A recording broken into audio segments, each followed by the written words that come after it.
Менің атым Султан. Мен 5 жастамын.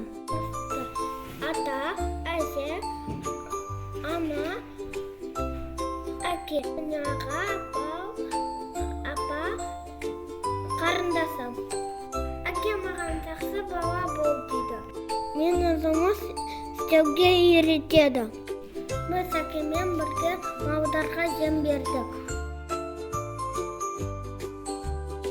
Әкем ағаштан темірден түрлі заттарды жасайды.